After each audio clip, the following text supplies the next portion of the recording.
관타나모 가면은 정말 좋습니다. 그 대서양을 보면서 아침마다 무릎을 꿇고 손을 뒤로 하고 이렇게 바닥에 코를 대고 밥을 먹어요. 자, 됐습니다. 예. 자, 안녕하십니까. 국민혁명당, 당원 여러분. 자, 국민혁명당 청년당원 교육을 하는데요. 매주 토요일 날 종강역 3번 출구에 있는 국민혁명당 선대본부, 국민혁명당 선대본부라고 우리 네이버 다음 구글에서 검색하시면 여기 오실 수 있는 약도가 있습니다. 매주 토요일 오후 2시부터 4시까지는 이충근 박사님하고 비공개 강의를 합니다. 선착순 30명이고 4시부터 6시까지는 후보님들하고 이충근 박사님하고 또 이렇게 공개 토크쇼를 합니다. 매주 한번 오셨던 분들은 오시고, 그리고 지각하지 마세요. 지각하시면 지옥 갑니다. 지각하시면 안 돼요. 지옥 안 가시려면 지각하시면 안 돼요. 자, 그래서 오늘은 여기 청년당원 교육이니까 특별한 사회자를 모시고 왔습니다. 자, 대한민국 한국인 최초로 관타나모에 장기 투숙 계약을 맺으신 우리 문쩝쩝이 쩝쩝.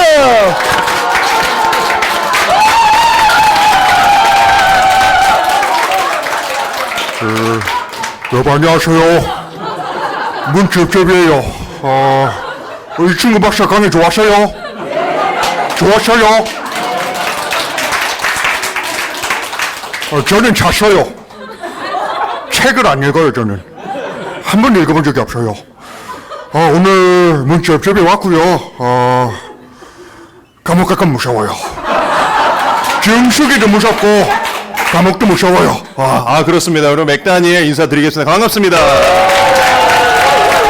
오늘 여러분들과 또 시원하게 한번 프리토크쇼 하도록 하겠습니다. 제가 여러분들 모든 질문 다 가능하죠? 저희는 A4 용지 없습니다. 앞에 프롬프터도 없고요. 저희 정말 머릿속에 있는 생각 그대로 바로 저희들이 인터액션 질문할 거니까요. 질문 있으신 분들 이렇게 손 들어주시면 되겠습니다. 알겠죠? 예. 먼저 저는 저부터 먼저 하도록 하겠습니다. 우리 이충근 박사님 아까 강의 듣다가 제가 질문할 게 있어가지고요. 진짜 산타가 있는 줄 아셨다고. 지금도 산타를 그럼 기다리시는지 제가 궁금해가지고. 혹시 이제 산타가 없다는 걸 깨달으셨는지 아니면 지금도 이제 매년 이제 기다리시는지 궁금합니다. 예. 그래도 기다리게 되더라고요. 그럼 이번에 2022년 받고 싶은 선물은 어떤 거? 2022년이요? 예. 금년은 이제 신나는 해가 될 거니까 신나는 걸 받아야 되겠네요. 신나는 건 뭐 있습니까? 대한민국 바로 세우는. 예. 그리고 고영일 후보님은 저 다른 분이 질문을 하신다고 하셔가지고 이 자리에 오셨어요. 되게 유명하신 분이신데. 고영일 후보? 예. 나 국가혁명당하고 경영이에요? 나랑 오늘 합당할 줄 알았는데 뭐 갑자기 후보 사퇴를 했어요? 고영일 후보도 내가 결혼 한 번 더 하면 1억 줄 테니까 나랑 합당할 생각 없어요? 반갑습니다. 우리 허 후보님. 공중부양하느라 시간이 없으실 텐데 직접 이렇게 결혼 한 번 더 하면 1억 줄 테니까. 저는 그 산타를 기다리는 사람 중에 하나입니다. 그 산타가 원래 뜻이 뭔 줄 아시나요? 세인트. 성도를 말할 때 뒤에 여성분한테는 산타를 붙이고 남성분한테는 산토를 붙입니다. 산토 누구? 그러니까 산타 모니카. 산토, 그 다음에 남성으로 낸, 토마스 하면 되겠네. 토마스. 스페인어로는 그렇게 됩니다. 그래서 산타는 지금도 존재합니다. 성도를 산타라고 하는 거예요. 영어로는 세인트. 그러니까 여기에 수많은 산타와 산토들이 계십니다. 저는 산토 중에 하나고, 그 복수는 산토스, 산타스, 산토스 이렇게 됩니다. 제가 스페인어를 굉장히 잘한다고 얘기를 했습니다. 그랬더니 미국에 가서 이 컨퍼런스를 하는데 그 크리스찬 변호사들 모임이에요. 컨퍼런스를 하는데 멕시코에서 친구가 온 거예요. 그래서 야, 나 이 스페인어 잘해. 이랬더니 멕시코 친구가 스페인어 해봐 이러는 거야, 영어로. 그래서 제가 아는 스페인어가 딱 하나입니다. 내가 얘기하면 반응할 거냐니까. 반응한다는 거예요. 그래서 제가 이 얘기를 했습니다. 베사메 무초. 아, 여러분, 베사메 무초가 무슨 뜻인지 알아요? 그 친구를 꽉 잡고 베사메 무초 했다니 도망을 막 너 나쁜 놈이라고 하면서 크리스찬이 어떻게 그럴 수 있냐고.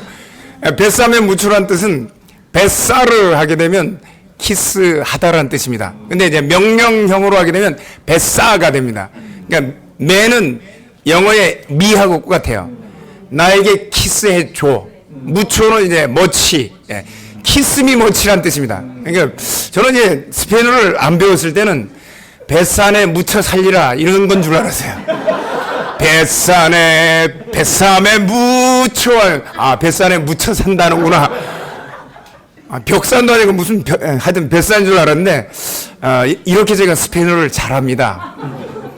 딱 한 가지. 뱃삼에 묻혀. 이것만 할 줄 알고. 그리고 아까 허경영 총재님이 이렇게 저한테 물어보셨는데 저는 1억 가지고 사람을 살 수가 없는 거예요. 사람의 생명은 어떻게 해요? 천하보다 귀한 게 사람의 생명인데 어떻게 1억 가지고 딜을 할 수가 있습니까? 딜을 하려면 대한민국을 가지고 딜을 하면 제가 합당하거나 대한민국을 살리는 것 가지고 딜을 한다면 제가 딜을 할 수 있습니다. 네. 답변 됐습니까? 예, 총재님. 예, 감사합니다. 예. 아, 정말 확실한 답변입니다. 우리 여러분들 또 오신 분들 오늘 국민연명단의 청년당원 교육도 왔는데 뭐 없냐 하시는데 입구에서 서 계시다가 고영일 후보님께 배삼의 무초라고 말씀해 주시면 고영일 후보님께서 마이크가 이제 카메라가 꺼져 있으면 아마 선물을 다 드리도록 할 겁니다. 예, 배삼의 무초라고 정확히 말씀해 주시면 아직까지도 자매들 좋아하시니까요. 예, 확실한 선물이 될 것 같습니다. 혹시 질문하실 분들 있으시면은 뭐 다양한 우리 후보님들께 다양하게 질문해 주시면 되겠습니다. 예, 혹시 뭐 나라 걱정되시는 것도 괜찮고요. 혹시 뭐 질문하실 분 있으시면 바로 손 드시면 지금 거의 모든 분들이 손을 들어주셨는데요. 한 분 선택하도록 하겠습니다. 우리 앞에 계신 요 자매님, 혹시 우리 젊은 청년이신 이분은 바이올리니스트입니다. 바이올리니스트. 예, 우리 이거 관련돼서 질문 혹시 질문. 질문? 예. 지금 저기 사모님 어떻게 만나셨는지. 그런 질문 정말 중요. 세 분 다 사모님 어떻게 만났는지 너무 궁금하다고. 예, 정말 누구보다도 배삼의 무초 받고 싶은 분이시거든요. 예, 우리 구본철 의원님부터 좀 사모님 청년들이 이제 지금 결혼을 해야 됩니다. 다들 많이 결혼해야 되는데. 그러니까 이제 허경영 씨도 결혼하면 1억씩 준다고. 이 결혼을 굉장히 어려워하는 청년들도 많은데요. 좀 사모님 어떻게 만나셨는지, 그리고 거기다가 또 청년들 결혼 고민하는 청년들에게 또 조언까지 해주시면 감사하겠습니다. 제가 졸업을 81년도 했는데 집사람 와이프를 만난 게 그 다음에 10월달, 결혼한 걸 6월달 초스피드로 했습니다. 근데 10월달에 이제 장모님이 저를 먼저 이렇게 이제 서치를 했어요. 다 서베이를 다 해가지고 저에 대해서 샅샅이 이제 아마 점검을 다 한 모양이에요.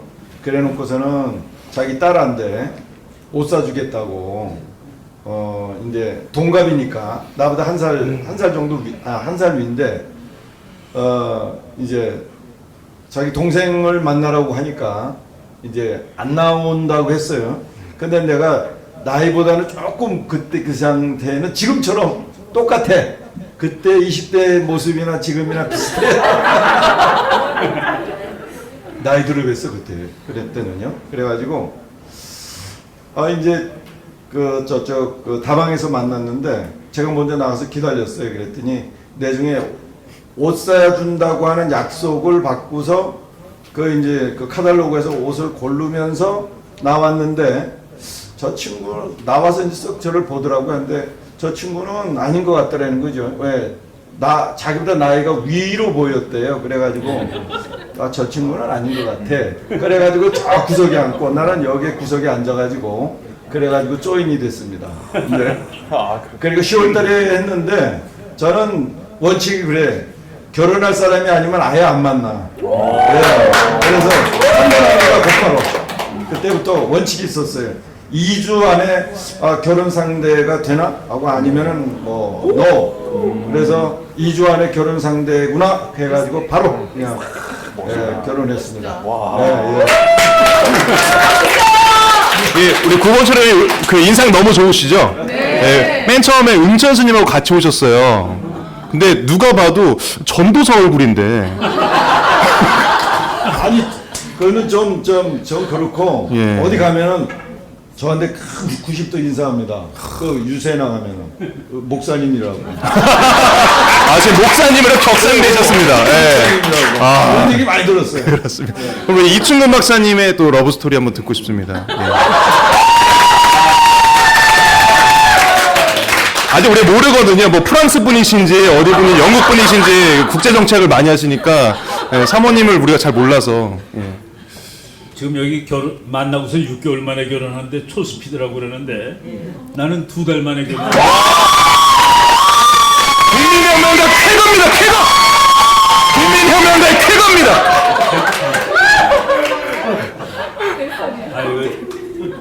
그때 좀 웃기는 건데 나는 이제 군대를 갔다 와가지고 사관학교 제가 이래봬도 대위입니다. 와. 경위가 아니라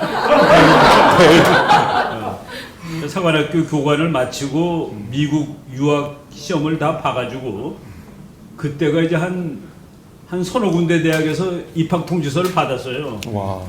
그러고 있는데 야 이거 지금 유학을 가면은 이제 한 30몇 살까지는 장가를 못 갈 텐데 이게 또 그냥 가기도 뭐하고 근데 우리 그 후배 중에 그러니까 우리 대학교 때 이제 모이던 뭐 그런 후배 중에 자기랑 동창인데 만나보지 않겠냐고 그래서 만난 겁니다.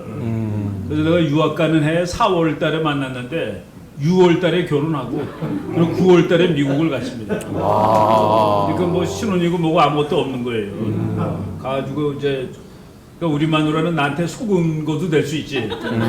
이게 이 미국에 입학 허가를 받은 것은 사실상 실업자거든요. 뭐 실업자지. 월급 나오는 데가 없고 가서 이제 또 공부해야 되는데 돈도 집에 별로 있지도 않고 그래서 그 와이프가 미국에 있는 동안에 6년 8개월 유학을 했는데 직업이 13개였습니다. 우리 와이프가 시더라고 13개라고 1학년가 별걸 다 했어요. 그래도 돈을 제일 잘 벌 때가 언제인 줄 아세요? 우리 와이프가 그 일식집에서 웨이트리스를 했습니다. 그 웨이트리스라는 게 이제 영어로 우리나라 말로 번역되면서 뜻이 이상해졌는데 그냥 거기서 이제 음식 배달에 음식 갖다 주는 거죠. 주문 받고 그걸 했는데 그때 한 달에 $600쯤 벌어왔는데 등록금이 360불이었습니다. 아파트비가 200불이고 200불일 때 600불을 벌어와서 근데 뭐 그런 거 포함해서 하여간 13군데의 직업을 했는데 내가 지금도 우리 와이프한테 그냥 이제 나를 위로하고 내가 미안해서 하는 말이라 내가 가난했기 때문에 네가 영어를 잘할 수 있었던 거야. 왜냐하면은 내가 집에 돈이 많았으면은 붙여오는 돈으로 공부하면 너는 매일 그 비디오만 빌려도 봤을 텐데 가난하니까 네가 나가서 할 수 없이 일을 하다 보니까 그 영어를 그래서 이제 그 시장 영어를 완벽하게 합니다. 우리는 시장 가면 영어다. 그래서 내 미국 가면은 지금도 그 우리 와이프가 다 합니다. 영어는. 우리는 이제 세미나 하는 영어는 하는데 시장 영어는 잘 못하거든요. 그래서 그 모텔 예약하는 거 뭐 차 빌리는 건 다 우리 와이프가 다 하는데. 약간 그래서 이제 그때 갔을 우리 와이프의 그 이모가 그러더라고. 너는 신랑 잘 만나서 미국 가는 거라고. 그때만 하더라도 미국 가기 어려워가지고. 그러니까 더군다나 그때는 이 세월이 지금처럼 팍팍하지가 않아가지고 미국에 여자가 따라가면은 미국 사람들이 그 아주 여러 가지 이 사회 보장 제도를 다 해줬어요. 지금 미국 가면은 사회 안전 뭐 카드라고 그래갖고 소셜 시큐리티 넘버를 주는데 그거에 있어야지 병원도 가고 뭐도 하는데 유학생 부인들도 그땐 다 줬습니다. 지금은 안 줘요. 근데 이제 약간 뭐 그래가지고 뭐 뭣도 모르고 미국 따라가서 거기서 이제 몇 년 그 헤매다가 영어가 돼가지고 와서 평생 영어를 쓰고 사는 직업을 가지고 있습니다. 일단 그 서울에 있는 미국인 교회 목사님 그 비서를 오자마자부터 지금까지 하고 있고 평생. 그래서 거기 목사님 요번에 그 미국 교회 목사님이 수자꾸 바뀌는데 이번에 처음으로 고세진 박사님이 거기 교회 고세진 박사님께서. 목사님으로 오신 거예요. 이렇게 연결되네요. 참 놀라운 일인데 그거 하면서 그거는 이제 풀타임 잡은 안 되니까 그래서 그거 하면서 서울 포리스쿨에 그냥 이 조그만 꼬마들 보는 그 외국인은 그 정규 선생은 안 돼요. 그래서 이제 보조 선생이 돼가지고 그래도 뭐 아침 일찍 출근하자면 오후 3시 퇴근하고 평생 즐겁게 살고 있습니다. 박수. 자신 있게 우리 고본철님께서 의원님께서 6달 얘기하셨는데 2달로 줄이셨습니다. 자, 이제 배3의 무초 고영일 후보님은 얼마나 초단기간에 하셨는지 굉장히 기대됩니다. 굉장히 어려운 질문인데요. 언제 만났는지 모르겠네. 아니 너무 열심히 사랑하다 보면 언제 만났는지 모르겠네. 이렇게 치고 들어가십니다. 로맨티스트입니다. 아니 저는 이제 아버지가 원하는 기준이 있었어요. 일단 무조건 키가 커야 되고, 그 다음에 무조건 몸무게가 60kg 이상 나가야 되고, 60kg 이상 그 다음에 우리 집에서 농사 짓는데 쌀가마니 하나를 그 트럭에 집어 던져야 된다고. 아니 그런 사람을 만나라고 하니 이게 어렸을 땐 농담으로 들었는데 지혜와 키가 자라나면서 하나님과 사람 앞에 사랑받고 청년이 됐는데 이미 세뇌가 돼 있어서. 근데 아버지가 제가 결혼 안 하니까 흑인이라도 좋다. 그런 조건을 만족한다면 이런 얘기를 하셔서 좀 오래 걸렸습니다. 오래 걸렸는데 이제 어느 날 이제 부흥회를 갔는데 치유 집회를 갔는데 어떤 교회 목사님께서 거기 청년들이 와 있더라고요. 청년들이 와 있고 저는 미적미적하고 있는데 지금 와이프를 봤는데 너무 뭐라고 할까요? 이 성격이 예민하게 생겼더라고요. 성격이 예민하게 생기고 이러니까 겉모습으로 봤을 때 굉장히 예민하고 상당히 신경질적인 사람으로 이제 제가 이 선입견을 가진 거예요. 그래서 근처에 오지도 못하게. 제가 잘생겼잖아요. 힘이 잘생겼으니까 얼마나 많은 사람들이 나한테 이렇게 쳐다보겠어요. 근데 이제 딱 이 차단을 하고 있는데 그 목사님하고 같이 있는 분이 어느 날 전화가 와가지고 아니 목사님도 좋다고 하고 내가 좋다고 하는데 왜 안 만나냐 한번 만나보라고. 그냥 계속 예 알겠습니다 했는데 전화가 와가지고 난장판 굉장히 제가 존경하는 분이라서 왜 안 만나냐고. 그래서 내일 당장 만나겠습니다. 내일 당장 만나겠습니다. 그래서 만나가지고 제가 물어봤어요. 아니 제가 나한테는 아무것도 없는데 왜 나를 만나려고 하냐. 아니 나 만나려고 한 적 없는데. 왜 나왔냐. 아니 그분들이 나가라고 해서. 그래서 이제 만났는데 나중에 지금 물어봤어요. 만나고 나서 저는 넉 달 만에 결혼했는데 넉 달 만에 결혼을 했는데 물어봤어요. 뭐 때문에 나랑 결혼하냐 물어봤더니 기도를 하는데 고영일이라고 했다는 거예요. 고영일이 누군지도 몰랐는데 그래서 내가 유명하지 하나님한테.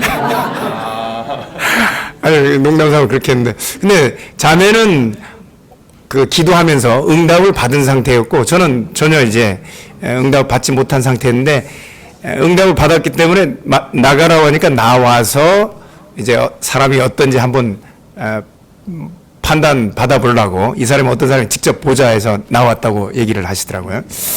그러고 나서 넉 달 만에 저는 결혼해서 잘 살고 있습니다. 언제 만난지 모르게. 네.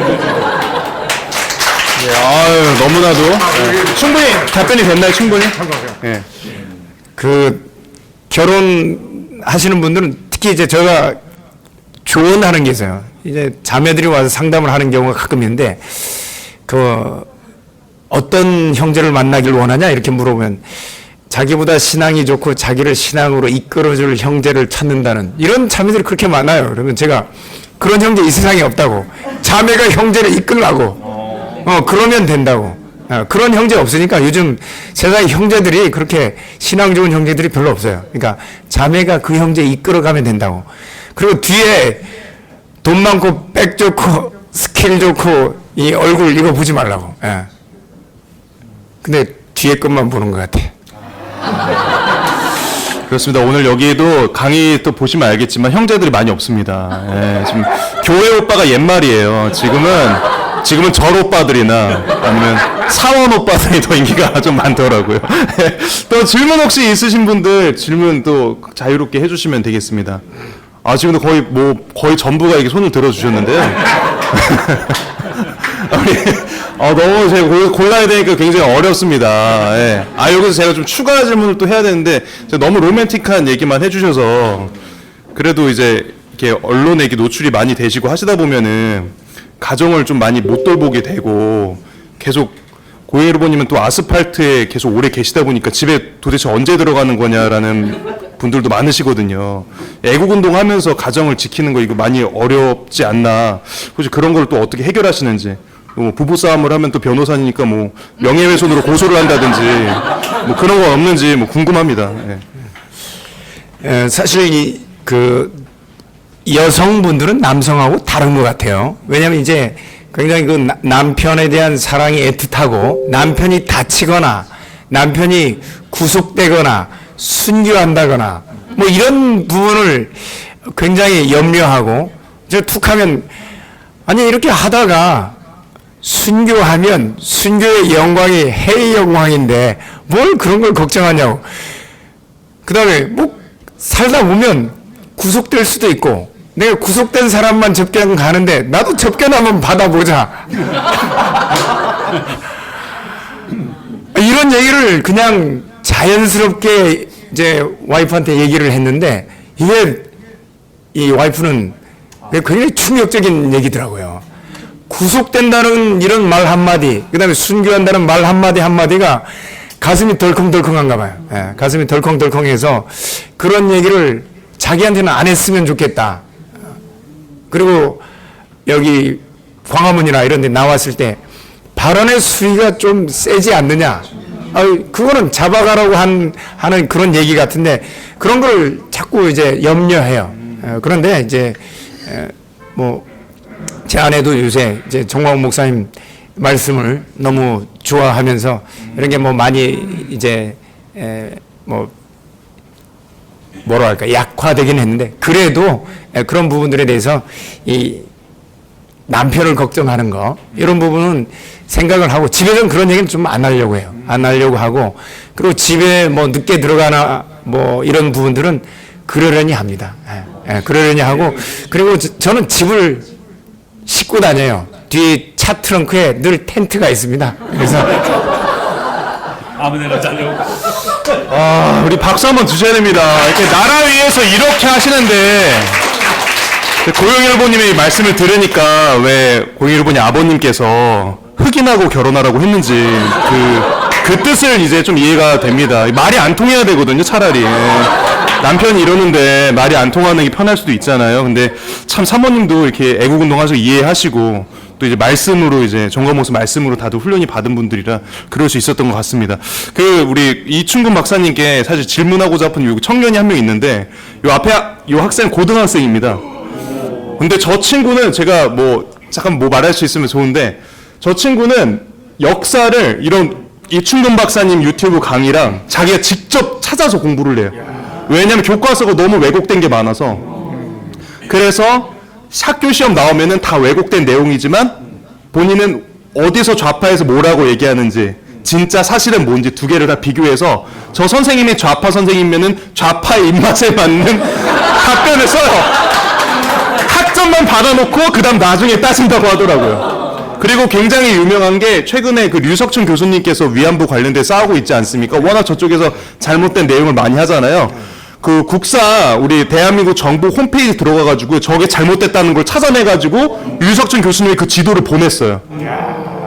그래서 류석춘 교수님께서 야 내가 못하는 걸 해냈다고 후생가이라고 하셨다고 후학을 더 뛰어넘는다고. 혹시 학생 혹시 강의 들으면서 질문 혹시 하고 싶은 거 있었으면 질문해도 좋을 것 같습니다. 그 박사님께서 미국 관련해서 중요시 여기는데 그 우리나라 입장에서는 일본도 정말 중요한 나라거든요. 그래서 박사님께서 미국 말고 일본에 대해서 어떤 입장을 취하시는지 이걸 좀 간단하게 듣고 싶습니다.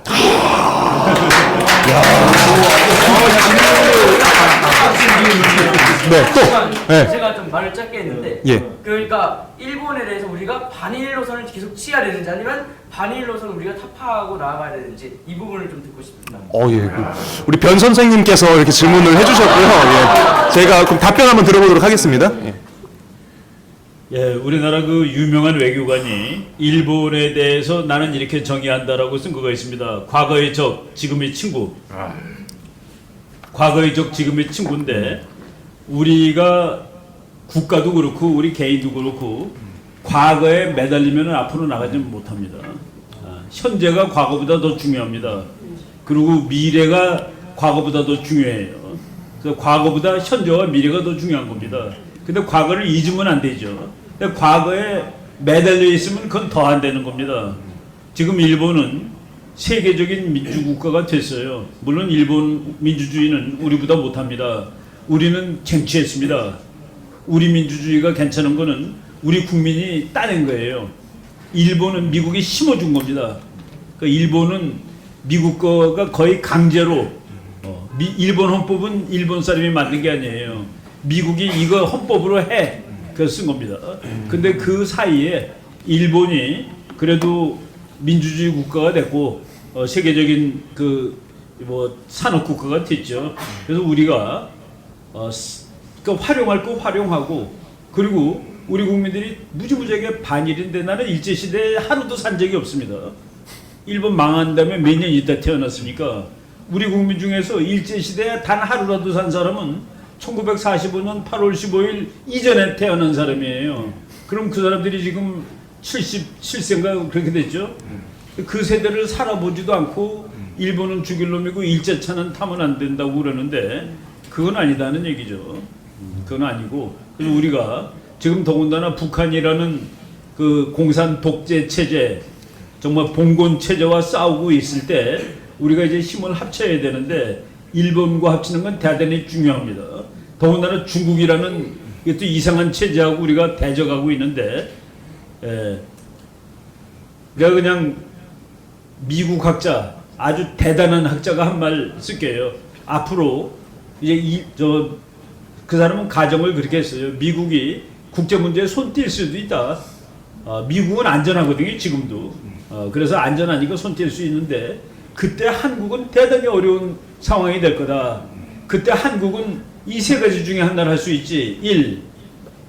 중국 밑으로 겨들어가든지, 그렇게 썼습니다. 중국 밑으로 들어가든지, 그럼 비참해지는 게 조선되는 겁니다. 2. 일본하고 힘을 합쳐서 맞짱을 뜨든지. 그래서 그 사람이 한일 관계도 아니까 그게 좀 어렵다면은 니네 스스로 핵무장을 하든지. 그러면 우리가 답이 딱 나오죠. 핵무장하는 거, 그리고 일본하고 힘을 합치는 거. 근데 이제 핵무장은 당장은 못합니다 지금. 그래서 지금 상황으로 봤을 때 그래서 매일 한미일 그러잖아요. 우리가 한일만 하는 거는 어려울 수 있어요. 그래서 미국이라는 중재자가 가운데 끼는 겁니다. 그래서 한미일 삼각동맹 그러면은 뭐 얘기가 달라지죠. 그래서 우리는 일본이라는 정말 70년 80년 전에는 그 구국주의고 제국국가고 정말 골치 아픈 나라인데 지금 일본 사람들 괜찮습니다. 착해요. 내가 일본 가서 한번 사기친 얘기들 한번 해드릴까요? 한 1분 동안. 우리 그 옛날에 그 아주 누구야 그 잘생긴 친구 있죠? 우리나라 이 겨울 연가. 배용준이 배용준이 날릴 때 그때 일본에 세미나 하러 갔다가 일본 사람한테 딱 우리가 배영준 사촌이라고 그랬더니만은 뭐 나이 뭐 완전히 정신을 못 차리더라고. 그 정도로. 그래서 우리가 이제 잘 활용을 해야 됩니다. 그래서 배용준 사촌이라고 한 것은 뭐 이번 주일에 회개하시면 될 것 같고요. 오시니까요. 교회 오시니까 뭐 전혀 거룩한 거짓말이었다고 생각을 하고요.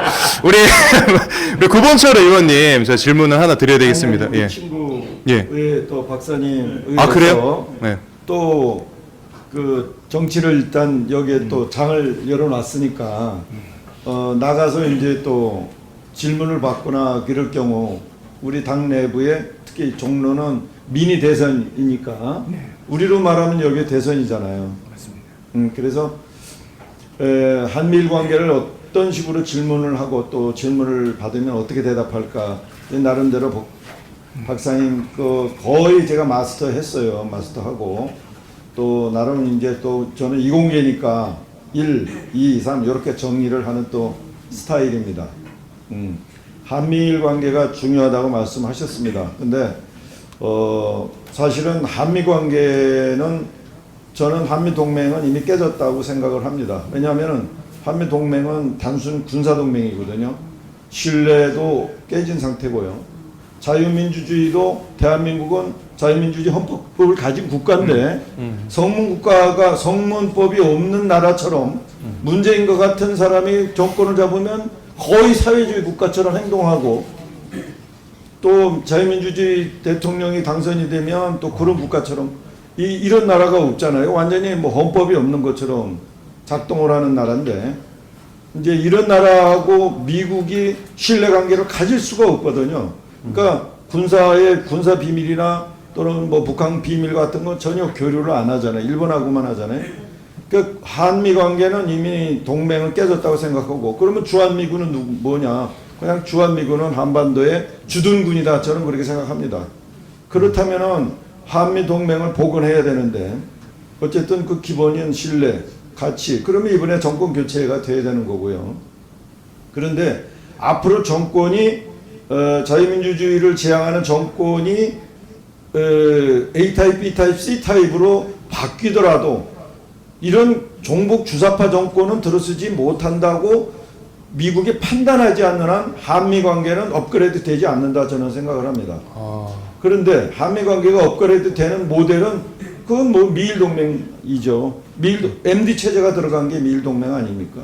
그런데 한국이 미일 동맹으로 한국이 한미일로 동맹이 되면 MD 체제까지 가는 동맹인데 그러면 지난번에 말씀하신 대로 대한민국이 동북아에 미국을 대신한 군사 강국의 역할을 할 수 있고 그때 우리가 하고자 하는 의지를 조금 발휘할 수 있다라고 생각이 되고 그게 이제 나토까지 핵 공유 동맹까지 가려면은 그야말로 피를 나누는 동맹인데 우리는 그런 조건이 충분한데도 그러지 못하고 있는 거죠. 그 정도로 가려면 MD 체제로 모든 그 국가 군사 정보가 다 교류돼야 되고요.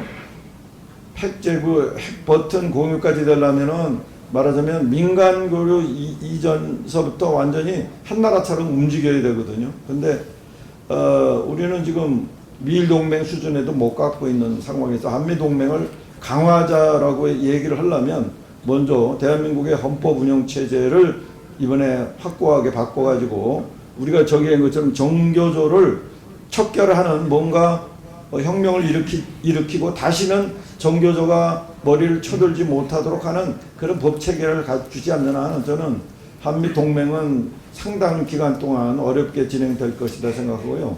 이제 제4차 산업혁명 얘기하잖아요. 우리가 G2 코리아라고 얘기하잖아요. 근데 안철수는 G5라고 얘기하더라고요. 이재명이는 G5.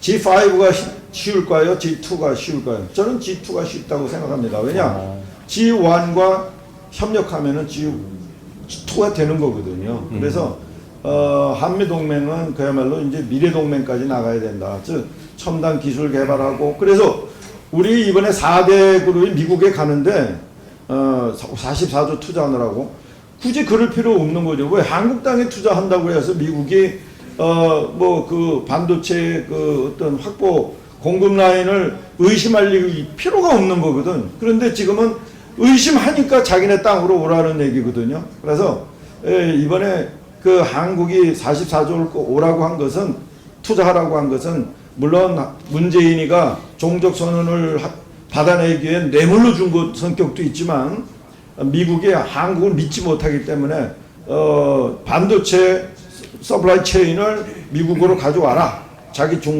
미국 중심으로 하라, 이런 상태이기 때문에 한국은 그야말로 이제 위기의 백척간도에 서 있다 저는 생각합니다. 네, 그래서 미일 동맹 수준으로만 가더라도 한국은 안전권에 들어있고, 마지막으로 북한의 핵무기는 결국은 우리 소련과 서방 국가 간의 군사 그 군비 경쟁을 일으킨 것처럼 북한은 계속해서 미사일 쏴대고 한 발 쏘면 우리는 10발, 100발 만들어내고, 이런 식으로 군사적으로 아무리 해봐야 소용이 없다. 결국은 포기하고 자폭에 폭삭 망하는 이런 평화통일이 아니겠습니까? 이게 자유통일이고, 그래서 한미동맹은 한미일 동맹으로 격상돼야 된다.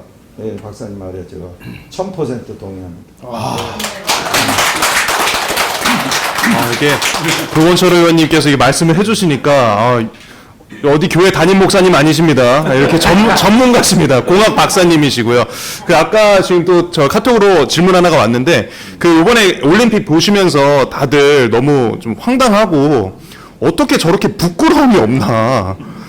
그럼 오늘 강의를 들어보니까 쟤네들이 어떻게 저렇게 사기치고 반칙하는 게 부끄러움을 안 느끼는 게 저게 하나의 방식이니까, 저게 하나의 자기네들에는 기술 중에 하나니까, 실제로 대한민국에 있는 주사파들이나 그쪽 사상을 신봉하는 사람들은 그런 것에 대해서 부끄러움이 전혀 없어서 우리들을 교육으로 쟤네들을 전환시킨 거나 뭐 이런 건 불가능한 건가요? 저런 사상에 심취하는 사람들은?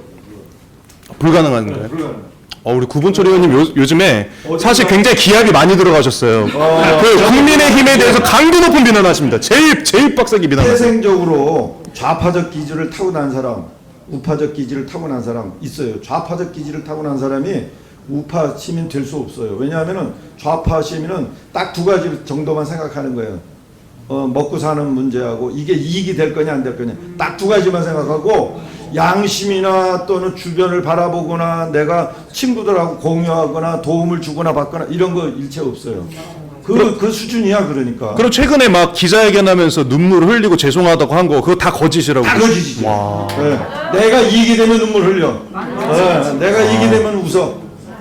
그러니까 중국이 그런 식으로 하는 건 2단계, 2단계에 있는 그런 수준으로 행동한다고 보면 돼요. 동물에서 조금 벗어난 이익을 판단하는 시점에 인간 수준. 좌파 시민들이 다 그래요. 그 태생적이란 말씀까지 하셨는데, 이충근 박사님은 그러면은 이 의견에 대해서 이게 교육으로 전향시키는 거, 이거 태생적으로 된 거기 때문에 그 교육으로 전향시키는 거 불가능하다, 정말 이런 입장이신지 혹시 좀 궁금합니다. 좌파분들. 예, 그 뭐 어려운 문제인데, 예. 내가 좌파냐 우파냐를 아주 심플하게, 아주 간단하게 구분하는 기준이 있습니다. 사람들이 자기의 현재 처지가 자기 때문에 이렇게 됐다라고 믿으면 이거는 좌파가 아니에요. 내가 이렇게 된 것은 나 탓이 아니야. 아빠 탓이야. 예를 들어 우리 아버지가 돈이 없어가지고 나를 과외를 못 시켜가지고 내가 이렇게 된 거야. 하여간 자기의 현 상황을 내 탓이 아니라 남 탓으로 돌릴 때 그 사람이 좌파입니다. 근데 그 사람이 이제 사회주의자냐 아니냐를 구분하는 거는 그거보다 하나 더 나가요. 이 나의 문제는 사회가 해결해 줄 수 있어 라고 보면 그때부터 사회주의자가 되는 겁니다. 그래서 내가 공부를 좀 더 열심히 할 걸 말이야. 내가 학교 다닐 때 내가 좀 놀아가지고 지금 이 모양이네 라고 생각하면은 그 사람은 좌파가 아닙니다.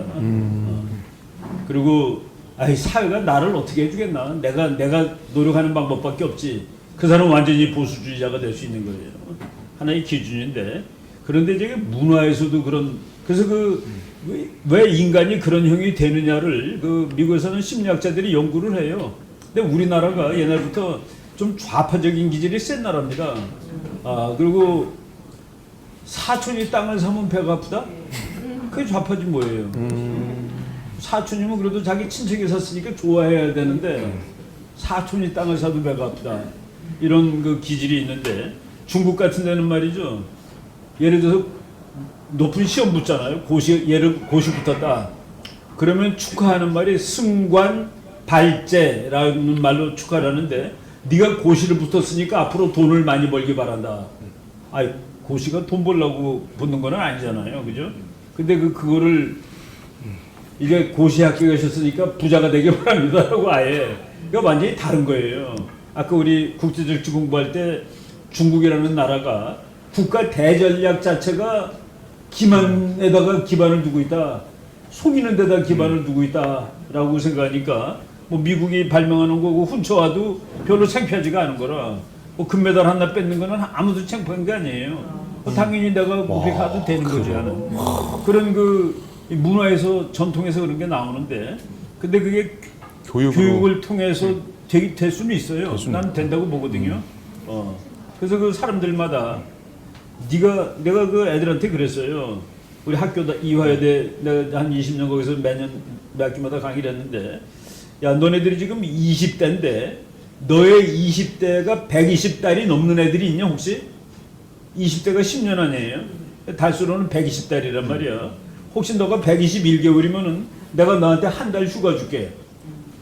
121개월이니까 나보다 한 달이 많으니까 그게 똑같단 말이지. 120개월 넘는 사람이 다 똑같은 기간에 제가 그 우리 집이 홍대 앞인데 홍대 앞에서 이제 그 요새 뭐 밤에 걸어 나가지 않는데 가끔가다 이제 걸어 나가서 보면은 밤 한 10시쯤 보면은 그 애들이 자 이렇게 줄 서서 앉아 있는 데가 있어요. 그래서 너네들 뭐 하는 거냐 그랬더니 그 밑에 이제 그 춤추는 데가 있더라고. 막 그냥 시끄럽게 음악 틀어놓고 춤추는 데인데 몇 명 이상 못 들어가니까 한 사람이 나오면 하나가 들어가고 그러더라고. 그래서 그거 들어가려고 줄 서 있다는 거라. 우리 와이프랑 나랑 그때 걸어가면서 뭐 그럴 수 있지. 젊은 친구들 춤도 춰야지. 그리고 우리 집 쪽으로 오는데 거기 홍대 그 앞에 그 마포구 도서관이 있어요. 거기에도 또 젊은 애들이 쭉 줄 앉아 있는 거야. 걔네들은 왜 앉아 있는 줄 아세요? 걔네들은 한 사람 나와야지 들어갈 수 있는 거야. 도서관에 빈자리. 거기 춤추는 애들이나 얘네들이나 전부 다 같은 나이 또래인데 근데 학생들한테 물어봤어요. 뭐 누구는 춤만 추고 누구는 공부만 하는 거는 아니겠지만은 아주 간단하게 한번 말해보자. 이 도서관에서 들어가려고 기다리던 청년하고 저쪽 춤추려고 들어간 청년이 40살 됐을 때 누가 더 잘 사는 게 맞는 거냐? 같이 사는 게 맞는 거냐? 그 같이 사는 게 맞는다고 하는 사람들이 사회주의자, 복지 뭐 이런 거 하는 사람입니다. 그리고 도서관에서 그래도 공부하려고 기다리던 애들이 더 잘 사는 게 맞을 것 같아요. 그런 사람이 자유주의자예요. 그럼 쉽게 얘기가 되죠. 아, 대박입니다. 박수. 아, 예. 제가 그 교육으로 된다고 하는 부분에서 교육의 한계가 있다고 저는 생각합니다. 그러니까 이게 사회주의라는 부분은 사실은 이슬람하고 이 공산주의가 굉장히 비슷해요. 이슬람은 종교를 가장한 이데올로기예요. 사회주의, 공산주의는 이데올로기를 가장한 종교인 거예요. 이거 영이에요, 영. 영적인 문제입니다. 예컨대 제가 아는 후배 중에 여자 검사가 있어요. 여자 검사가 있는데 혼자 원룸에 결혼하기 전까지 살았는데 강도가 들어왔어요. 강도가 들어왔습니다. 그래서 뭐라고 하냐면 아저씨 밤에 흉기 들고 이렇게 들어오면 특수강도죄로 처벌돼요. 그리고 사형 무기 이렇게 처벌되는데 빨리 나가세요. 위법하다고 알려주는 거예요. 나가겠습니까? 이쁘면 딴짓까지. 검사라고 얘기해버리면 죽여버리겠죠. 강도 뭐하러 왔어요? 도적질하고 죽이고 멸망시키러 온 거예요. 그거를 알려준다고 나가지 않아요. 무슨 말씀인지 아시나요? 도적이 왔을 때 성경은 뭐라고 얘기합니까? 집세간을 늑탈하려면 어떻게 해요? 집주인을 결박하고 도적이 이 세간 이제 도적질 하는 거잖아요. 강도가. 근데 그 강도는 무조건 불법을 하려고 온 사람이에요. 그걸 설득한다고 해서 나가나요? 그거보다 더 강한 총 들고 무장한 경찰이 왔을 때 나가는 거예요. 마찬가지로 이 공산주의는 이런 거예요. 고린도후서 10장 4절 5절 뭐라고 되어 있습니까? 우리의 싸우는 무기는 육체에 속한 것이 아니요 오직 하나님 앞에서 견고한 진을 파는 강력이라. 견고한 진을 우리 영혼 육중에 혼에다가 형성하는 거예요. 이게 그 다음 구절이 뭐라고 되어 있습니까? 모든 이론을 파하고 하나님 아는 것을 대적하여 높아진 것을 다 파하고 모든 생각을 사로잡아서 그리스도께 복종케 하니. 그 무기는 그 생각을 사로잡은 것, 그게 견고한 이론, 생각 중에 하나님을 알고 대적하는 가장 높아진 놈이 뭐예요? 사회주의인 거예요. 사회주의, 공산주의. 공산주의가 모든 철학의 맨 위에 있어요. 맨 위에. 맨 위에는 이게 영이라서 그래요. 영이라서. 영이 그 사람의 생각, 이성과, 그러니까 생각과 감정과 의지를 마비시킨 거예요. 장악하고 있는 거예요. 그거를 쫓아내려 설득해서 안 나가. 영이라. 이건 영은 영보다 더 강한 성령이 들어오면 빠져나가요. 이게 누가 얘기했냐면 우리 청교도 목사님 중에 빨치산 출신이 있어요. 빨치산 출신. 적기가 다 알고 자기는 아무리 얘기를 해도 이미 공산주의 세뇌당해서 전도가 안 됐대요. 근데 예수 믿고 성령 세례 딱 받으니까 확 어둠이 물러난다. 그때부터 성경도 들어오고 아 내가 잘못됐구나. 왜? 영한테 내 이성이 지배를 당하고 있는 거예요. 그러니까 젊은 친구들한테 이걸 얘기를 하면 설득이 되는 경우는 있어요. 있는데 한계가 있는 거예요. 저는 어떻게 설명하냐면 소가 그 넓은 목장에 방목을 해버리면 자기가 자유하다고 생각하는 거예요. 내가 무슨 묶여있냐고. 난 자유해. 송아지는 자기 자유롭다고 생각하는 거예요. 근데 그런 소도 있고, 그 다음에 말뚝에 고삐를 메고 아주 길게 소를 묶어서 늘어뜨리면 그 줄 길이만큼 풀을 뜯어먹고 살아요. 묶여있긴 묶여있어야 많이 자유가 돼 있죠. 또 어떤 소는 도살장에 들어가기 직전 소가 있어요. 그러면 이제 갇혀진 틀에 고삐를 완전히 아주 빡빡하게 메고 여기는 완전히 꼼짝 못하는 상태. 그러니까 영까지 장악한 상태가 있고 그런 사람들은 우리가 소위 말하는 귀신 들린 사람. 귀신 들린 사람인데 영까지 장악되네요. 그러면 자기가 스스로 감당이 안 돼요. 무당들 보면 감당 안 되는 사람이 있죠. 완전히 이끌려 가는 거예요. 근데 그렇지 않지만 생각을 틈타서 가룟 유다한테 들어가잖아요. 생각을 틈타는 거예요. 그 다음에 누구예요? 우리 베드로한테도 변화산 산상에 올라가서 예수님의 모습을 보고 내려왔어요.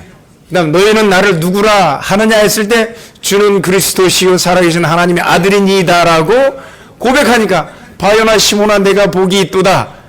이를 내게 알게 하시는 혈육이 아니요 아버지시라고. 하늘에 계신 아버지시라고. 그래서 인류 최고의 축복 받잖아요. 내게 천국 열쇠를 주노니 내가 하늘에서 땅에서 매면 하늘에서도 매이고 땅에서 풀면 하늘에서도 풀리리라 하는 축복을 받았는데 내가 예루살렘에 가면 십자가에 달려 죽는다고 하니까 이 예수님이 얘기하니까 뭐라고 해요? 주여 결코 그런 일이 있을 수 없나이다 하니까 베드로를 보고 예수님이 뭐라고 해요? 사단아 물러가라. 베드로한테 한 거예요? 베드로의 생각을 틈탄 사단한테 한 거예요? 네. 풀린 것 같지만 이 목초지에 풀려놓은 넓은 목장에 풀려놓은 송아지는요 자기가 자유롭다고 생각하지만 사단이 언제 자기가 잡혀있는 걸 아느냐면 주인이 와서 끌고 갈 때 목장 안에 있는 거예요. 그 안에서는 자유로운 것 같지만 생각도 자유로운 것 같고 이성도 자유로운 것 같지만 그게 점점 이성을 마비하게 돼요. 이성을 마비해서 담을 점점 좁혀오면 결국엔 영까지도 지배가 되는 거예요. 그래서 기독교의 좌파가 생긴 거예요.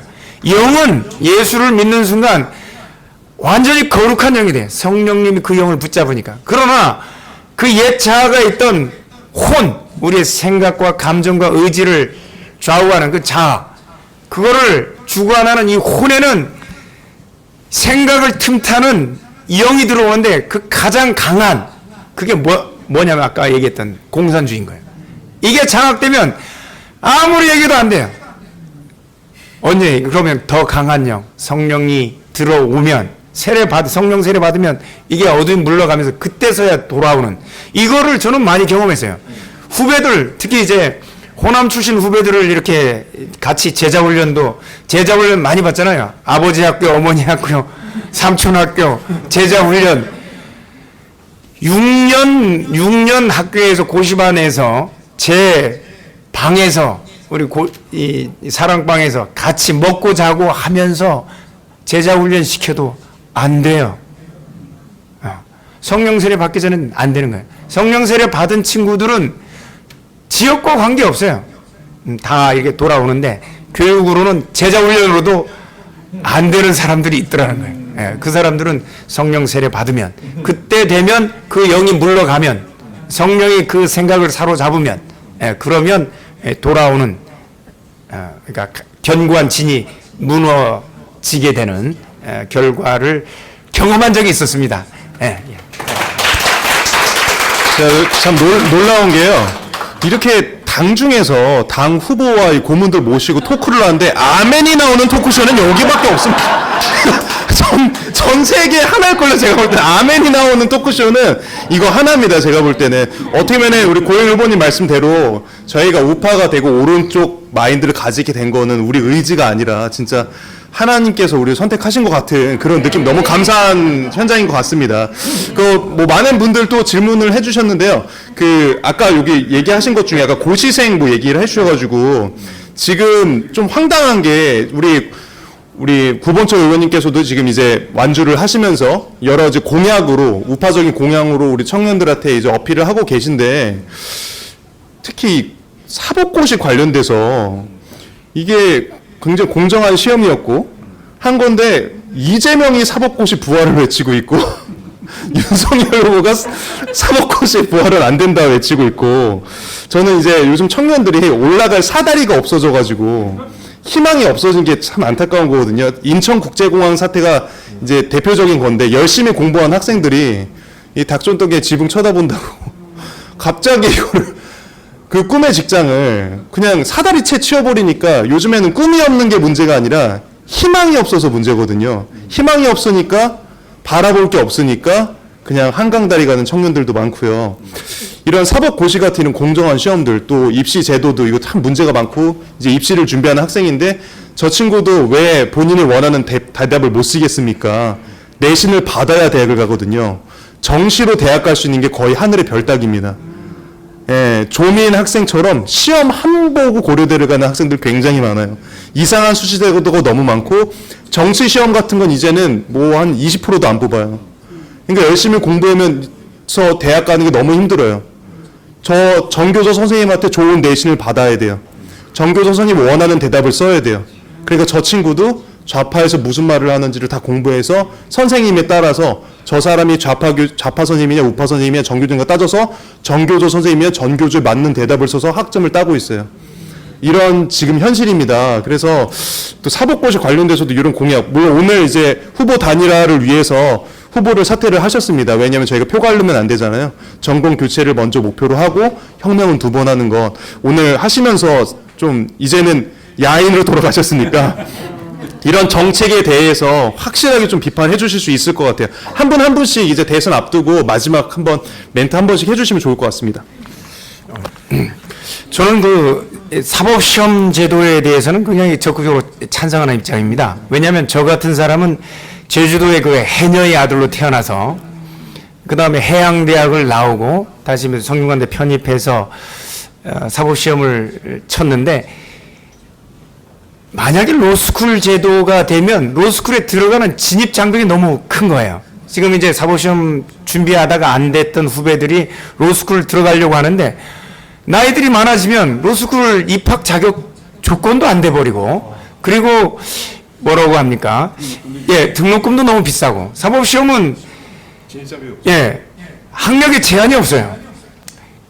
대표적으로 저는 뭐 좋아하는 대통령은 아닌데 사법시험 제도의 혜택을 통해서 가장 낮은 데서 가장 높은 데까지 올라간 사람이 있어요. 노무현. 고등학교만 나와서 사법시험을 합격하니까 대통령까지 된 거예요. 고졸 출신으로 대통령이 될 수 있는 나라.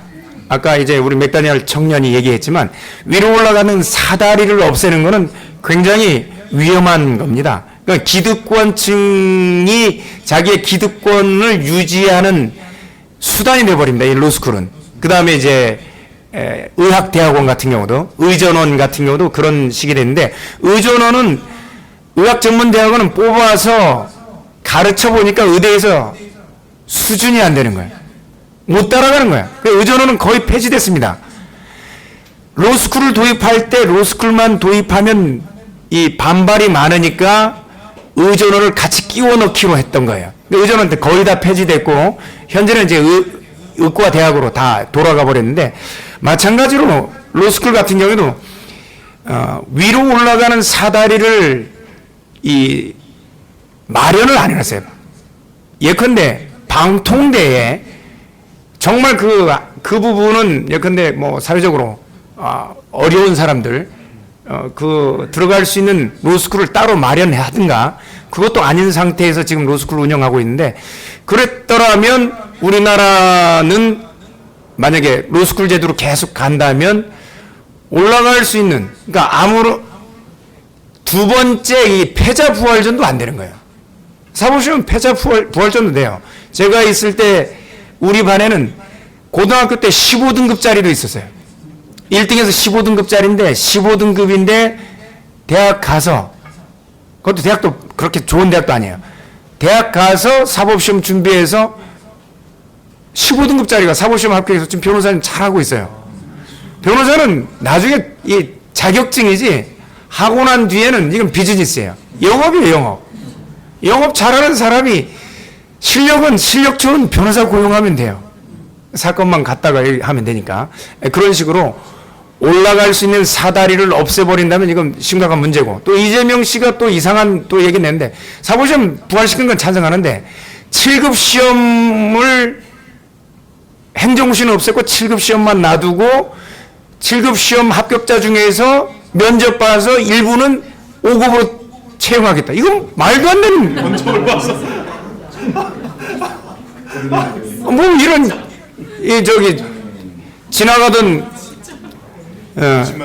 지나가던 소가 웃을 일을 하고 있는데, 그대로 이 고시라는 것 자체는 저는 전 세계 어디 놔도 부끄럽지 않은 제도라고 생각해요. 누구나 거기에 갈 수 있는 거예요. 많은 고위 공직자들 보면 어려운 사람들 되게 많았습니다. 식당, 식권값하고 책 살 값만 있으면 되는 거예요.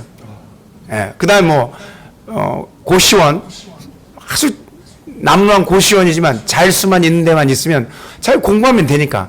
그 다음에 시험 횟수 제한하면 돼요. 횟수 제한 5번 정도로 제한해서 더 이상 못하게, 그 정도만 해서 청춘 보내지 못하게 하고, 제도적으로 보완할 수 있는 그 부분만 하면 저는 충분하다고 생각하고, 그래야 옛날 말하던 개천에서 용나는 이런 게 여전히, 우리 옆에 구본철 의원님도 고시의 혜택을 보신 분으로 저는 알고 있는데 같은 의견을 생각합니다. 그 두 분은 사실 공부가 굉장히 사실 정직한 거잖아요. 내가 공부한 만큼. 두 분은 미국에서 다들 박사학위를 받으신 분들입니다. 정치학 박사, 그리고 또 공학 박사. 두 분도 이제 공부하는 학생들 위해서 공부만큼 정직한 게 사실 어디 있나요? 열심히 공부한 사람이 좋은 성적 받고 좋은 대학 가고 또 좋은 직장 얻고 또 고시 시험도 마찬가지인데, 그런 공정의 부분에서 또 공부도 거의 끝을 보신 분들이니까 한 말씀 해주시면 감사하겠습니다. 공정하다고 얘기를 하는데, 최재형 후보가 전략공천으로 내려오는 게 공정한 거예요? 서천은 경선하는 게 공정한 거고, 대구도 경선하는 게 공정한 거예요? 대표 마음이죠? 대표 마음이에요. 이거는 뭐 사법시험하고 또는 대한민국 사법체계하고 더 나아가서는 대한민국이 지금 이렇게 헌법 자체가 무너진 나라가 왜 됐을까? 저는 그 법조인들이 1000% 책임이 있다고 생각합니다. 대한민국의 법을 만들고 법을 해석하고 법을 운영에 대부분의 책임을 갖고 있고 그 구성원들이 대부분인 법조인들이 완전히 법적 카르텔을 만들어 가지고 대한민국을 좌지우지하고 대한민국을 정직하지 못한 나라, 공정하지 못한 나라로 만들어 가는 거예요. 이건 제가 뭐 기술자여서가 아니라 죄송합니다. 삼성 갤럭시가 LG를 이겼어. LG 텔레폰을 이겼어. 그건 기술의 차이예요. 기술은 거짓말을 못하는 거예요. 말하자면 애플하고 삼성하고 싸우면은 누가 이길까? 그거는 시장에서 정확하게 기술로, 소프트웨어 기술로, 뭐 컨텐츠로 정확하게 평가가 되는 거예요. 그런데 이름의 정치는 그렇지가 않아요. 그래서 대한민국이 지금 뭐 이렇게 어려운 거는 저는 사법 카르텔이다. 그러면 최재형 원장 후보가 여기 오면은 사법부나 또는 법조인의 선배로서 대한민국을 이렇게 엉망으로 개판으로 만든 법조 후배들에게 할 얘기가 뭐고 일성이 뭐고 그것에 대한 대안이 뭐냐라고 저는 묻고 싶어요. 자, 그렇다면은 대답이 이렇게 나와야 됩니다. 이거 공개되면 또 나중에 제가 질문하면 그런 대답이 나올지도 모르는데 국제인권법 연구회를 쫓아내야 되죠. 하나보다도 더 나쁜 조직들이 이 대한민국에 존재하는데 그게 국제인권법 연구회입니다. 자, 그러면 왜 국제인권법 연구회가 필요하고 왜 윤석열 대통령 후보가 자기는 조직에 충성하겠다고 했을까? 조직이라고 하는 건 검찰이죠. 저는 이 법조인들의 이 선민의식 내지는 이 카르텔이 문제라고 생각합니다. 그 중에서 윤석열 후보가 최재형 후보를 여기 나온 거는 저는 서울대 법대 출신들의 아주 타고난 그 아주 이스라엘 민족이 전 세계에 자기 선민의식이라고 하는 것보다도 더 나쁜 의식이 서울 법대 출신들이 있습니다. 법대 출신들 아니면 그것도 경기고 서울법대 법대 출신들이 서울법대 출신들이 아닌 사람을 한 등급 레벨 낮은 걸로 보는 사람들이 그 사람들이에요. 그래서 이회창 씨가 망한 거예요. 그래서 저는 윤석열 정권이 잘 되기를 바랍니다. 정권이 잘 되면. 그러려면 이질적인 사람들을 측근에 많이 둬야 돼요. 그런데 그러기 쉽지가 않아요. 서울법대 출신들은. 자기 옆에 서울법대 두고 싶고요. 그렇지 않으면 불안해. 그래서 최재형 후보를 이렇게 놓은 것 같은데 저는 사법부의 가장 큰 폐단이 뭐냐? 법적 카르텔 플러스 정관예우라고 생각합니다. 이걸 깨려면 어떻게 되느냐?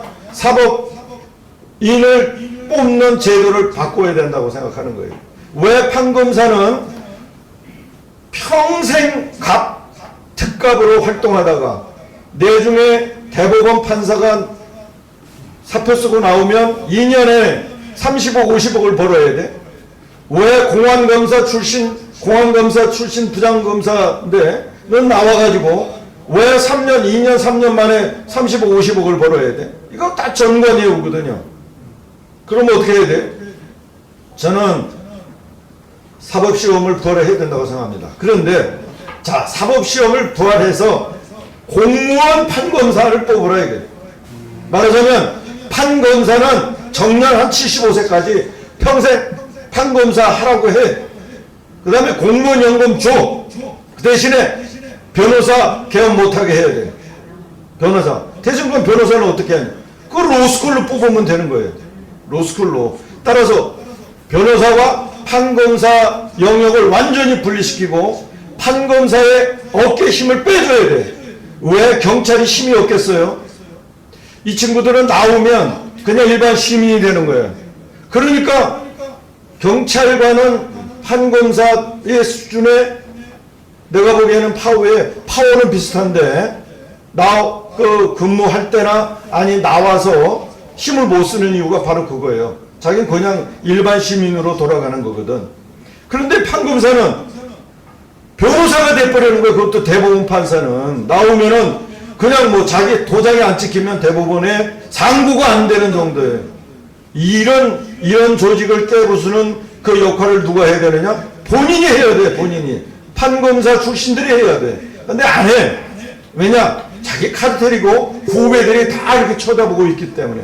그렇다면 앞으로 뽑는 그 이제 사법시험 이런 또 로스쿨 이 제도 개혁을 해서 이제부터는 사법시험으로 뽑으라. 공무원 70세까지 75세까지 정년 대신에 퇴직금을 조금 더 많이 주고 로스쿨은 그냥 로스쿨에서 뽑으라. 이게 변호사들은 대신에 판검사가 변호사가 판검사로 픽업을 되지만 다시는 변호사를 할 수 없도록 이 두 라인을 끌어놓지 않는 한은 대한민국은요 이 판검사 변호사 이 카르텔 때문에 결코 대한민국의 법치가 바로 서지 않습니다.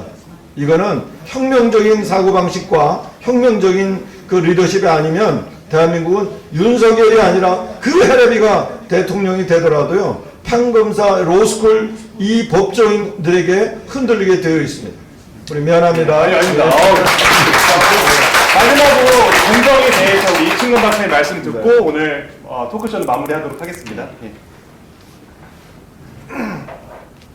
교육으로 안 된다라는 말씀을 이제 했는데 제가 말이죠 그 미국에 우리 그 박사 논문 쓸 때 우리 과에서 교수를 뽑는 회의를 하는데 그 박사 논문 쓰는 학생은 거기 와서 발언권은 없는데 구경할 권리가 있습니다. 그래가지고 이제 우리 그 텍사스 대학의 교수들이 이제 다른 교수를 뽑아 오는데 가는 걸 보고서 내가 아주 경악을 한 적이 있습니다. 지금 미국에서 아주 날리는 교수가 이제 데리고 오는 거예요. 우리 과에서. 그런데 우리 과 과장하고 지금 날리는 교수, 다른 학교에 있는 교수하고 전공이 같아.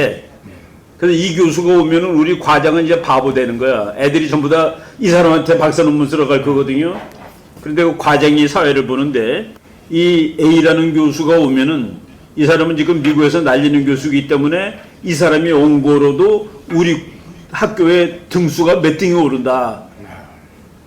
그리고 요 사람보다 이 사람은 좀 못하지만은 이 사람 데리고 올 돈이면은 요 사람 같은 사람을 두 사람 데리고 올 수 있기 때문에 학생들한테는 이게 도움이 된다. 어떤 걸 뽑는 게 좋겠느냐라고 하는데 이제 그 진짜 유명한 사람을 데리고 오기로 했습니다. 그럼 이 과장은 그 사람 때문에 망하는 거예요. 그러니까 뭐 날리는 교수가 있으면 학생들이 전부 그 사람한테 가잖아요. 그 나중에 추천서 받기도 좋고 그러니까 이게 대한민국에서 가능한 일이냐라고 저는 생각해 봤습니다. 나보다 잘하는 사람을 교수로 뽑아와? 우리나라 교수, 저는 뭐 학계에 오래 있었으니까 우리나라 교수는 뽑히는 기준이 뭐냐? 뭐 나는 대학 교수를 한 번도 못했습니다. 평생. 다 떨어졌으니까 7번 떨어졌습니다. 냈다가. 내가 강의를 잘못해서 그런지 논문을 잘못 쓴 건 아닌 거가 내가 제일 많았거든. 항상 낼 때 내가 제일 많았습니다. 어느 학교를 한번 갖다 낼 때는 그 직원이 어느 과에 내는 교수님이서 여기서 안에 무슨 과 낸다 그랬더니 교수님 당연히 되겠네요. 한 보따리를 갖고 왔으니까 책이고 뭐고 해서 안 됐습니다. 그 학교도. 그런데 지방대학을 얘기할게요. 지방대학. 모 지방대학에 미국에서 하버드 대학 나오고 미국에서 교수하는 사람이 냈는데 떨어졌습니다. 그 아버지가 찾아가서 항의했어요. 우리 아들이 왜 그 학교 안 되느냐? 왜 그 학교가 안 되겠어요? 우리 교수 그 답이 그렇대요. 한번 교수가 되면은 65세까지 있어야 되기 때문에 다 교수들하고 화합도 잘하고 그런 사람을 뽑았다. 그러면 학생한테는 뭐가 되는 거야? 그 성질 좋고 착한 사람을 교수로 뽑아야 돼요. 실력 있는 거 잘 가르치는 사람을 뽑아야 돼요. 우리나라가 그게 안 돼 있는 나라입니다. 그게 안 돼서 여기까지 이렇게 자꾸 문제가 생기는 거예요. 그러다 보니까 분노가 내가 그냥 예비역 대령들 중에서 자기가 능력이 없어서 장군 못 됐다고 생각하는 대한민국 예비역 대령이 있으면 한번 나와보세요.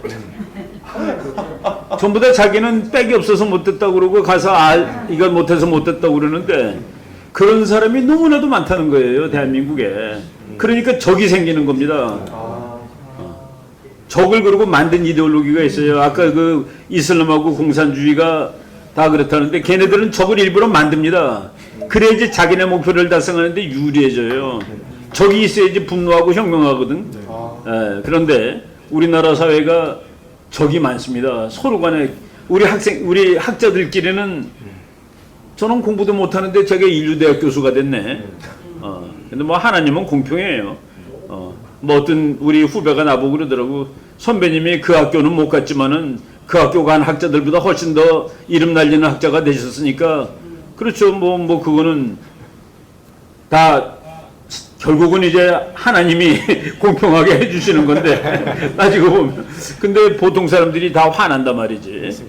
자기는 그 자기가 그래서 내 탓이 아니고 사회가 이래서 내가 이 모양이다 됐다는 사람이 너무 많은 거라. 그래서 이 사회가 문제가 많은 거예요. 빨리 그것을 극복하는 사회가 됩니다. 미국 같은 데는 말이죠. 가난한 사람들이 부자에 대해서 적개심을 안 느껴요. 제가 이제 그것도 뭐 내 경험이죠. 뭐 이제 여행은 다 경험인데 미국에서 유학하면서 살다가 내가 이제 경험을 한 건데 제가 이제 헌책방을 주로 다닙니다. 헌책방 가서 내가 매일 가는 헌책방이 있는데 어느 날 그 헌책방에 그러니까 뭐 우리말로 치면 헌책방 점원이라 그러니까 뭐 돈 한 시간에 몇 달러밖에 못 받는 친구인데 어느 날 나랑 이제 친해졌는데 나보고 그래요. 야, 너 롤스로이스 자동차를 봤니? 그러더라고. 롤스로이스라고 한 대에 몇억 가는 자동차가 있어요.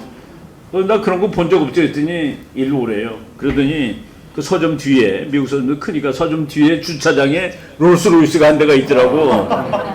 그래서 내가 나도 처음 본다고. 그랬더니 그놈이 그 차 옆을 빙빙 도는데 마치 자기 거 같은 즐거움으로 걔가 차를 보고 도는 거야. 그래서 같이 들어왔습니다. 그랬더니 저 사람이 타고 온 차래. 내가 그때 내 상상은 야, 이 가난한 미국 서점 헌책방의 점원이 롤스로이스를 보고 너무 좋아서 얘는 나도 열심히 하면 어느 날 이 차를 살 수 있을 거야 라는 마음 갖고 저렇게 즐거워했을 거야. 내 속으로 너는 그런 날이 안 올 거야 아마도. 그리고 내가 너였다면은 저렇게 롤스로이스 타고 다니는 놈이 헌책방은 왜 오니? 새 책방 가서 책을 사지 너 같은 놈은. 이라고 나는 적개심을 느꼈을 것 같아요. 그때만 하더라도. 근데 걔가 그렇게 저 사람이 타고 온 거야. 얘는 그렇게 그 좋은 차를 타고 다니는 사람이 존경스러웠던 거예요. 나도 어느 날 저 차를 타겠다. 아마 미국에서는 걔도 그 차를 탈 수 있는 날이 올지 모릅니다. 우리나라에서는 아마도 안 될 것 같아. 바로 그런 것이 되는 나라. 정말 내 비록 서점에서 헌책방에서 점원을 하고 있을지라도 나도 롤스로이스 탈 날이 올 거야.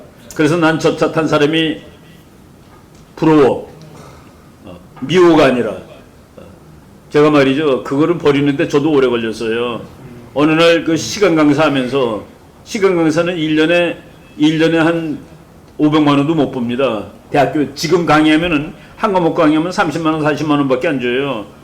그러니 정말 되게 최하야. 박사 받았어도. 근데 어느 날 강의하러 가는데 어떤 젊은 녀석이 BMW 뚜껑 없는 차를 타고 가더라고. 나는 버스 타고 있는데 뭐 저런 놈이 다 있나. 내가 그거 보고 화가 나더라고. 근데 그놈이 우리 반이야. 내 강의를 듣고 이런 개 같은 일이 있나.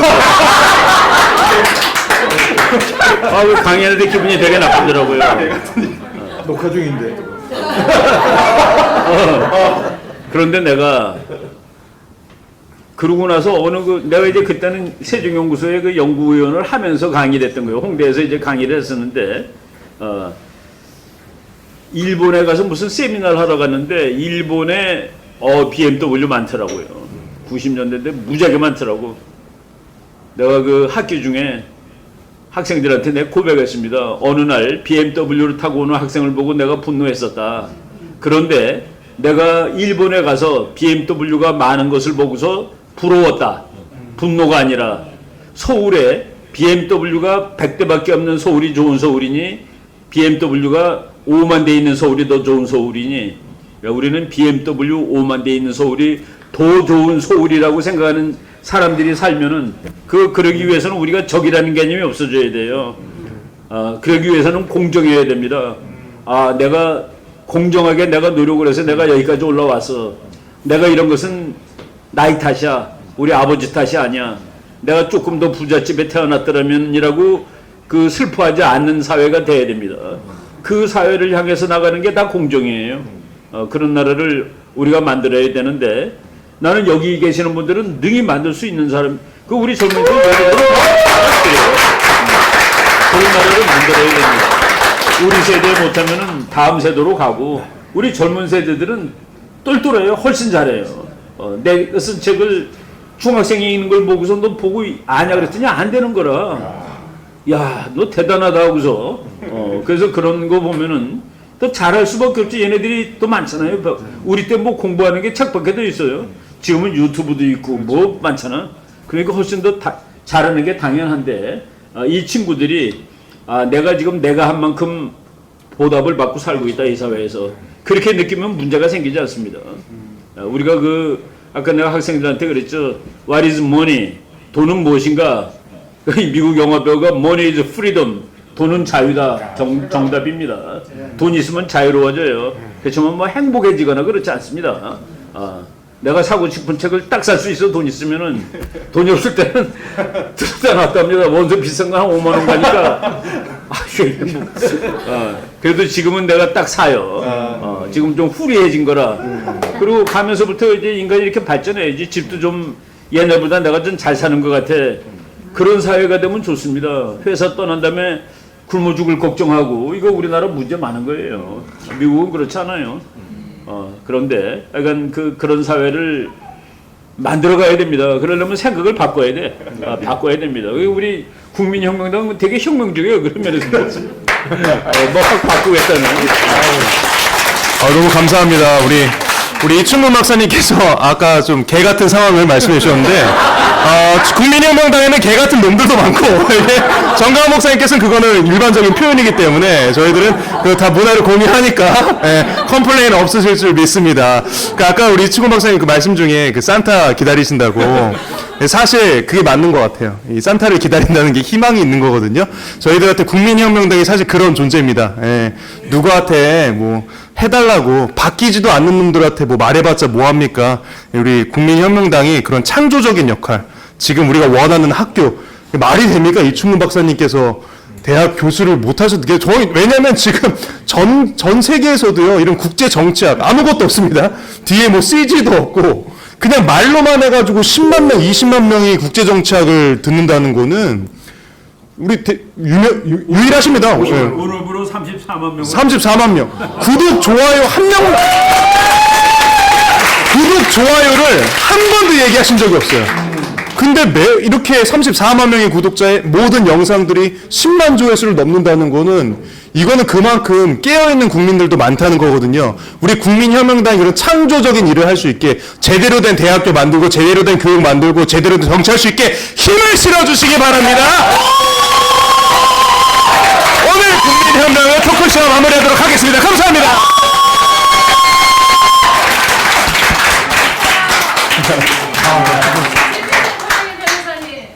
질문 또. 이거 방송 외적으로 또 하도록 하겠습니다. 외적인 건데 제가 좀 도움을 받고 싶어서요. 제가 아는 분이 아는 목사님이 전화를 카톡으로 막 주고받고 했어요. 주고받고 했는데 이제 그분이 보낸 거 제가 읽을게요. 정과 사범은 분명히 말씀드렸죠. 인권 변호사로서 노동자를 돌보다가 발생한 거라고요. 일반 범죄입니다. 일반 범죄가 아닙니다. 정과 사범은 가난한 노동자들 편이 되어주다가 인권 변호사로서 당한 일들입니다. 그리고 또 이제 중소기업 하시는 분들은 중국이 아니면 사업할 수 없어요. 우리 가족 중에도 있어요. 이렇게 이제 말씀하시는 분이 계셔요. 목사님이신데 학장님이세요. 근데 그분 불행하게도 그분이 저의 스승이었어요. 아이고야. 네. 그래서 어저께 많이 이런 주고받고 했었어요, 문자로.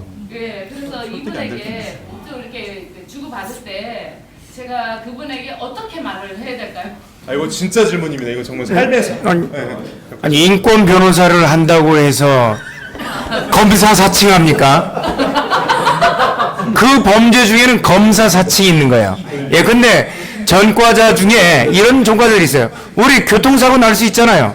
업무상 과실치사상. 교통사고 나서 사람을 죽일 수도 있고 사람이 다칠 수도 있어요.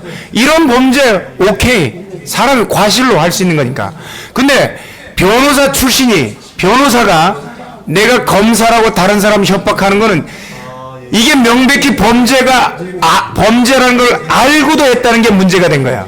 그래서 구속됐을 겁니다. 그렇기 때문에 이거는 이제 변명할 수 없는 고의범들이에요. 내가 목적을 위해서 수단과 방법을 가리지 않는다면 이거는 이상한 사람이에요. 목적을 위해서 살인까지 할 수 있다는 거야. 내가 원하는 목적을 위해서는 수단 방법을 가리지 않는 사람. 아니 대통령이 되려고 그러면 모든 수단을 다 써요? 아, 그거 대통령이 되려고 한 거야. 대통령이 되려고 나 쓴 거야. 나라 살리려고 대통령이 되려고 나라 살리려고 그거 한 거야. 하찮은 거야. 이게 변명이 되나요? 안 되는 거예요. 예. 그리고 아까 또 뭐였죠? 두 번째 질문이? 두 번째 같은 맥락인데요. 두 번째 거는 그냥 인권 변호사로서 당한 일들입니다. 이렇게. 에이. 아니 중국 문제인데 중국은 자기 가족분들이 이런 사업을 한대요. 중국. 아니 그 부분은 자 중국 왜 가요? 아니 대한민국에서 중국으로 갔기 때문에 중국 없이는 못한다. 중국 살면 되잖아요. 그분은 중국 살면 돼요. 중국 가서 살라고 그래. 중국 가서. 근데 중소기업을 대한민국에서 하면서 이 부분은 사실 이제 우리 이충문 박사님께 말씀드려야 되는 부분인데 안미 경중 하잖아요. 안보는 미국, 경제는 미국이라고 하는데 우리가 중국에 수출하는 것 중에 생필품이 있을까요? 완제품. 다 만들어진 제품을 중국에 수출하는 거 있어요? 거의 없어요. 다 부품이에요, 부품. 부품을 수출해서 중국에서는 조립만 해서 미국에 가는 거예요, 다시 궁극적으로. 이거는 우리가 돌아오게 하려면 세금을, 기업에 물리는 세금을 줄이면 돼요. 법인세 줄이고, 개인소득세 줄이고, 그 기업들이 마음껏 기업 활동을 할 수 있게 규제 줄이고, 그 다음에 우리 노동 생산성 올리면 중국의 임금이 우리보다 3배가 높지만 우리의 노동 생산성이 3배 높으면 똑같은 거예요. 이 환경만 조성하면 그 사람들 대한민국 와서 살아도 돼요. 예. 요거를 안 하게 하려고 쫓아내는 거예요. 예. 또 있어요. 이거는 방송 마치고 그러면 자유롭게 질문하실 분 많으니까. 뭐냐면 이제 그 윤석열 씨가 윤석열, 김건희는 무당에 심취한 사람들이기 때문에 이재명 씨 어머니도 부인도 이재명 씨 기독교인이기 때문에 이렇게 보냈어요. 예, 저 거기에 대해서 다 대답하겠습니다. 그 분당에 가면 우리 교회, 우리 둘교회인가 우리 교회 이찬수 목사님이 계세요. 이찬수 목사님이 직접 해명했습니다. 근데 이찬수 목사님은 좌파 목사님이에요. 좌파 목사님이 이재명 씨가 우리 교회 집사라고 하는데 그런 바 없다. 없다라고 명백히 얘기했고, 그리고 이 윤석열 씨에 대해서 무당한테 간다, 그 부인이 무당한테 간다 이렇게 하는데 윤석열 씨 제가 알기론 처형이 사모예요. 목사 사모. 그러니까 동서가 목사라고요. 근데 동서가 목사라고 해서 그 사람이 예수 믿는 사람이라고 저는 얘기는 안 해요. 윤석열 엄마가, 어머님이, 부인이 기독교인이라고 이재명이가 부인이 기독교라고 어머니가 기독교인이라고 이재명이가 기독교인이에요? 그거 구원은 개인적인 거예요, 개인적인 거. 아니, 그, 원칙을 모르고서 그렇게 얘기를 하면 안 되죠. 구원은 개인적인 겁니다. 그리고, 윤석열 씨 부인은 제가 알기로는 크리스찬이라고 알고 있어요. 뭐, 그분은 제가 개인적으로 모르니까. 다만, 소문에 의하면, 네. 소문에 의하면, 네. 우리 이 정도 마무리하겠습니다.